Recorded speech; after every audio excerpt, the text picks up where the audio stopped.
Oh, I'm bringing out the fight, yeah, bring on all the lightning.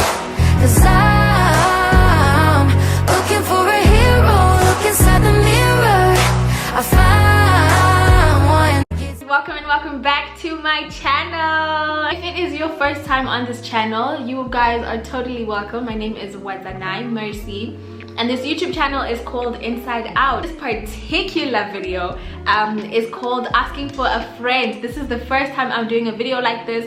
In my last Motivational Monday video, I told you guys to send me your dilemmas, your questions, either through email or through the DMs about your dilemmas and your struggles with adulting. And I promised that I would answer your questions. So I've been receiving a couple of emails and DMs and I'm super excited to get started. I then realized that I'm probably going to be answering one question per video because some of your questions are really in-depth. I'm super excited. Thank you so much to the person who sent me their dilemma. This was the very first one that I received, so yeah, let's get straight into it. So I moved in with a friend last year and we were sharing an apartment together.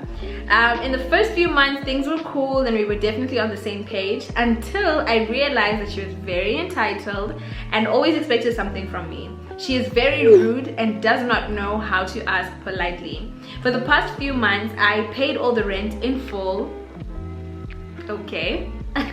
She did eventually give me my money back, but it's in the way she asked, as if I owed it to her while she was in a financial crisis. The other issue is that whenever she was mentally struggling or something, she would talk to everyone else and pretend everything is okay, but take it out on me by giving me the silent treatment. It was emotionally draining for me because I was constantly worried if it was me who was the problem. I figured our friendship was becoming toxic, so I'm looking for a new place currently and just slowly removing myself. That's my dilemma, asking for a friend. Ugh. Jeez, I really liked this question. My first advice to you and to you guys in general when it comes to moving in with a friend, this goes back to the first video, my last Motivational Monday video where I was talking about compartmentalizing people. Just because you can kiki with someone doesn't mean you are compatible when it comes to being a roommate. Just because you're good fitness buddies doesn't mean they're a compatible roommate. Just because you're good classmates or study buddies doesn't mean they're a compatible roommate. So number one, be careful in who you choose. People have very different upbringings, very different living habits, very different ways of life and lifestyle. And when you're now living with someone, you literally get to see the nitty-gritty, ugly side of them. Second advice when it comes to finding someone to move in with is before you move in with the person, whether it's a friend, someone you have selectively chosen yourself, or it's someone that has been chosen for you, like a random selection, or you're moving into a house share or something like that. My second piece of advice is before you move in or just as you move in, go out for lunch with this person or just have a conversation with this person, take a walk or something like that, and have a conversation about each other's living habits and your expectations living together. You're gonna share groceries, contribute money together and buy groceries, and then we cook together, or would you rather cook by yourself? Have your own shelf and I have my own shelf. What is your policy about visitors? Are you comfortable? I've got quite a lot of friends. Are you comfortable with them coming over? Yes, I'm comfortable with that as long as they never get into my room, or as long as they're out by 10 p.m. or as long as they're not more than 5, that's okay. You communicate things that you're comfortable with and things that you're not comfortable with, because you guys are living together. This is your home just as much as it is her home, so I think it's very important to communicate things like that. I know this isn't really necessarily part of your question, but it's just advice to anyone if ever you want to move in with someone. When I finished high school, I got a job and I was working at the same place with a couple of my friends. And we decided, hey guys, you know, let's do this adulting thing together and move in together. It was fair and fine, and it was fun, and like as friends we were G's. But moving in together put such a strain on our relationship, not because we're not good friends or that tested our friendship, but simply because we have very different living habits. One person was in a long distance relationship whereby it required them to be up at like 5 a.m. in the morning or 4 a.m. in the morning talking to their boyfriend who was now, you know, waking up in whatever country they were in. The other person started work later than everyone else, so really didn't want to be disturbed until 8 a.m. The other person was very clean, like extremely clean, and she just felt like we weren't the cleanest people. The other person, I for one, I'm 5 a.m. club. I wake up at 5 a.m. and I want to listen to worship music, and it didn't work. You know, eventually we all had to then separate and live in our different spaces, and from there our relationship was like restored essentially. And it didn't mean that we weren't good friends or that we didn't love each other. It just meant that one, we actually didn't have the conversation about living together, about our expectations, about taking out the trash, who taking out, having a roster for things like that, what are our policies. We never had that conversation, and I think if we had, it would have been a lot easier for us. Number two, you said you moved in with a friend, so I'm guessing that this is someone that you personally chose yourself, and this is your friend. As I was thinking about your question, I had to think about that. This is someone you actually got along with before. You guys were friends, you guys would kiki together, you're G's. So I think you also have to consider that as you are thinking about what you're gonna do. The other issue is that whenever she was mentally struggling or something, she would talk to everyone else and pretend everything is okay, but take it out on me by giving me the silent treatment. It was emotionally draining for me because I was constantly worried if it was me who was the problem. Okay, if she is anything like me, I am a major introvert such that I gain energy from being by myself and being in my own space. Extroverts gain energy from other people's energy and from being with people. I lose energy by being with people.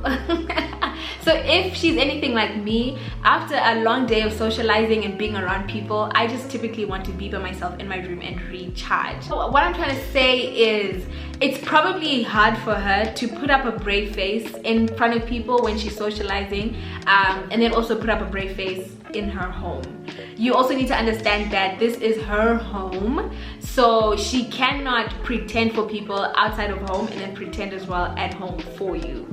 I don't know, that's given she's like me. Her home is her safe haven, so that's where she can now recharge and break down and just go through the mental rut that she's going through. So I don't know if that's what's going on with her, but if it isn't, there's a difference between I just want to be alone and her being plain rude to you. It's a different situation whereby you try to greet her and she ignores you or she gives you attitude. That one, you just need to put her in a place. You need to be comfortable in your home. You need to feel happy and safe and I don't know, all the good feelings about being at home. So you both must feel at home in your home. You are paying guap, you are paying money to be in this apartment, so you deserve to enjoy your money. So unfortunately, part of adulting is confrontation, but confrontation doesn't mean all up in her face. When you're an adult, confrontation means having a civil conversation, actually having the guts to sit down and have a conversation with her and be like, hey, show me what's going on, you know, you're very quiet, is it me? Such that if you are the subject of her distress, she's also doing a disservice to herself by staying with you. And if this is how you feel, like you're not happy in your own home, then you're also doing a disservice to yourself. So essentially you're doing a disservice to yourselves and you're doing a disservice to each other, which means you guys need to sit down and have this conversation. What's going on? Why are you acting like this? Why aren't you happy? You know, is it me, so that we just know now and we both move out and we go our separate ways, or is it something else? You'll probably find that it wasn't you. You might find that it wasn't you, or you might find that it is you, but you'd rather just know. Last but not least, entitlement. So the reason why I really like your question is because I'm a victim of entitled people. I am the last born in a family of seven children, the oldest being, I think she's 19 years older than me or 20 years older than me. So you can imagine, like, a lot of them treat me like I'm their kid instead of treating me like I'm the younger sister. Yes, I'm the last born, but there's certain things, you know, that my siblings do that I feel like they're rudely entitled to my belonging. If you're gonna ask me for my car and you're like, "Dipe mota yako." Sorry? Okay, huh? No. Like, hey, can you come pick me up? Or hey, are you free? Can you come pick me up? I'm stranded. That's a nicer way to ask someone for something that belongs to them. I was a pushover and people would just, you know, trample over me. My siblings would just come and say, "Dipe mota yako," and I'll be like, okay. No. First of all, things that belong to you: your time, your resources, your money, and your belongings. Your space, those are things that belong to you. Your peace, those are things that belong to you. And if anyone is taking those things or asking for those things, they have to ask nicely.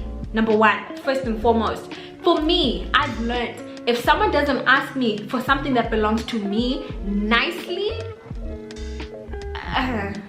it's a no.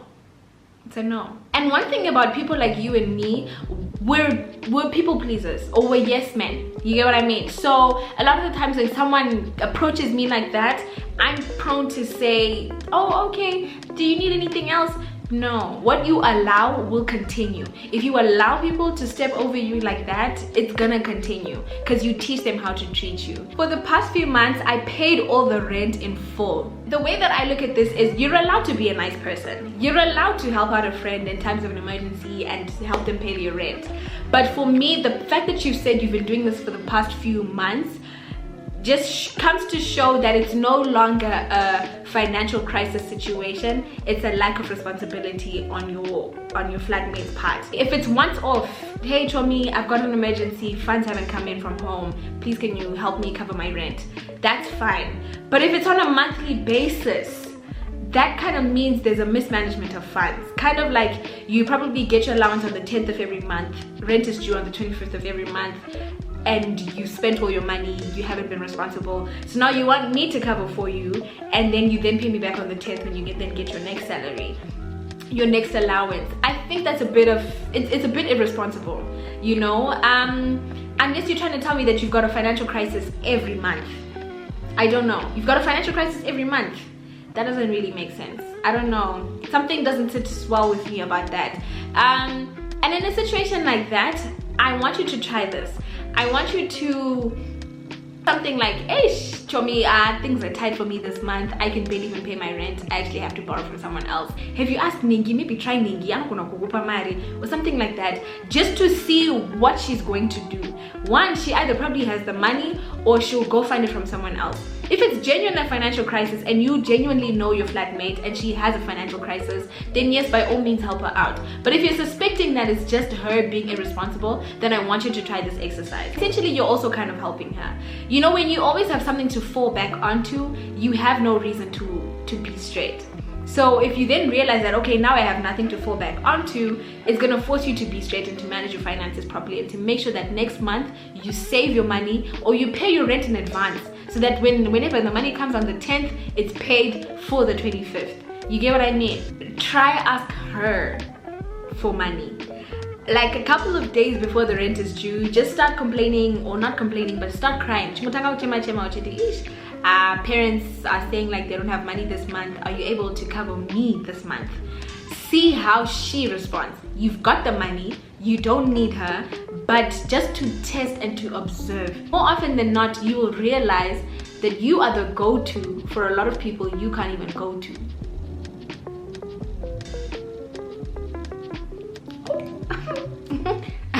You are the go-to for people you can't even go to. See if she's gonna have your back as well.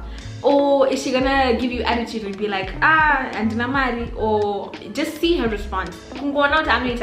Just to see if she would also have your back the way you always have her back. Number one, test her. Number two, have a conversation with her. Number three, if things don't work out and you're really not happy, or she opens up to you and she says that she actually really doesn't like you, or you are the subject of her distress, then you can always move out.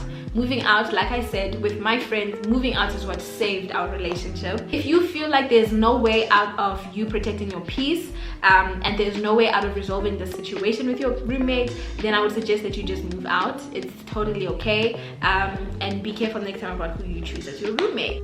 I'm still navigating the whole entitlement thing.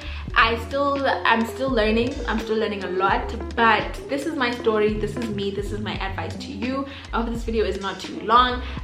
I love you guys, and keep giving me your, I don't know how I did. This is my first asking for a friend. I don't know if I gave good advice to people or if I was just too bitter. If you have any dilemmas or you want me to answer any questions, asking for a friend series is wide open. My email address is over here, and you can also DM me on Instagram. If you don't already follow me, you should. To the end of the video, thank you so much if you've watched until the end. Love you guys, and I will see you in the next video. Can you guys see that my item is shedding? Ooh. This wig is 4 years long, guys. Even this closure is 4 years long. Anyways, I need a thumbnail. I need a thumbnail.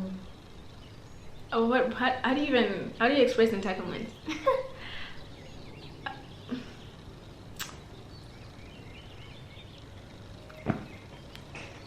That's not entitlement, Wadzanai.